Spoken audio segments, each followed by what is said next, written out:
Sveikučiai! Šiandien mano kepsninėje gardūs, traškūs rankų darbo koldūnai su jautiena, kiauliena ir kopūstais.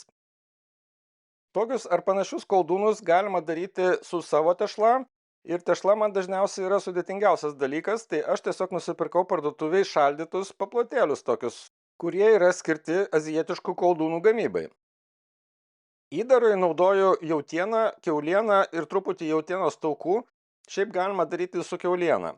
Įdedu druską, pipirus, taip pat granuliuotą česnaką, granuliuotus svogūnus, taip pat žalių svogūnų džiovintus laiškus ir truputį čili dribsnių.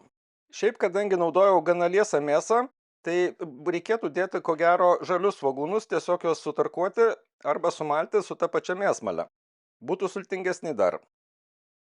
O papildomai dar į įdarą dedu susmulkintų kopūstų, tiesiog pagerina tiek skonį, tiek suteikia daugiau sultingumo ir minkštumo mėsai. Viską tiesiog išmaišau, dar galima pridėti šlakelį vandens, bet to šį kartą nepadariau. Ir viską palaikau truputėlį, kad įsigertų prieskoniai. O toliau kuriu kepsninę ir šį kartą reikės šiek tiek aukštesnės temperatūros, tai apie 220-230 laipsnių Celsijaus, tam, kad koldūnai gražiai priskrustų. Tai dedu deflektorių su oro tarpu, tada dedu picos akmenį ir viską pamažu kaitinu. O kol kepsninė kaista, pats laikas pasidaryti koldūnus. O turint jau padarytus tuos koldūnų paruoštukus, labai paprasta viską padaryti. Tai tiesiog palaukiu, kol tešla atšyla ir tada tiesiog įdedu apie šaukštelį, pusantro šaukštelio mėsos į tą koldūniuką, priklauso nuo to, kiek norit, galima dėti, suvilgau vandeniu kraštus. Ir tiesiog kaip moku, taip sulankstau. Tai jūs ko gero mokat geriau, aš tiesiog apspaudžiu ir padarau, kad nebūtų jokių tarpelių. Tokia azijietiškų koldūnų tešla yra labai plona, bet tuo pačiu labai tvirta. Ir būtent labai tinka kamado kepimui, nes pasidaro kepant traški, jeigu dar ypač šiek tiek duodam riebalo iš išorės.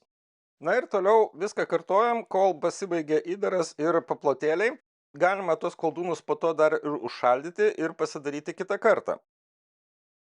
Aš kepsiu koldūnus kamadą, tai pasidarau tokį kepimo popieriaus lapelį, apvalų, pagal picos akmenį, šiek tiek mažesnį, ir sudedu koldūnų tiek, kad jie gražiai tilptų, neliptų vienas ant kito ir juos galima būtų gerai iškepti. Galima juos sudėlioti į kamadą ir po vieną, bet atidarius kamadą tiesiog dalis kaitros dingsta iš dangčio. Tai geriau yra tiesiog pasidaryti šalia ir uždėti viską iškart. Kai viskas paruošta, tiesiog sulaukiu, kol kepsninė pasiekia reikiamą temperatūrą, tai kaip minėjau apie 220-230 laipsnių Celsijaus, dedu koldūnus ir dar juos papildomai apipurškiu purškiamu alyvuogių aliejum, šiuo atveju su trumų skoniu, bet tinka ir bet koks kitas aliejus. Taip pat galima aptepti ir kokiu šepetuku. O aliejaus paskirtis šiuo atveju tai yra, kad gražiai apkeptų išorę ir būtų jie traškus. O toliau tiesiog uždaroj kepsninėj kepu tuos koldūniukus, kol jie pasidaro gražus ir traškus. Toks kepimas užtrunka maždaug apie 20 minučių, gal 25 minutės, tai kepti galima daugiau arba mažiau. Aš dar įdomumo dėliai tiesiog pamatuoju temperatūrą, tai tikrai viduje viskas yra įkaitę, tai labiau kepimas yra pagal išorę. Dar pakepu tiesiog kelias minutės papildomai, kad pradėtų ta tešla po truputį ruduoti kraščiukai ir galima jau tos koldūnus nuimti. Tikrai atrodo puikiai, kvepia nuostabiai ir juos galima valgyti skirtingai. Tinka su soja, tinka su kažkokiu kitokiu padažu, galit valgyti ir su grietinė, jeigu jums patinka. Aš šį kartą dar pasidarysiu papildomai tokio azijietiško padažo. Imu soją, tada truputį saldžiai aštraus padažo ir dar pridedu šiek tiek balto vyno acto bei sezamo aliejaus.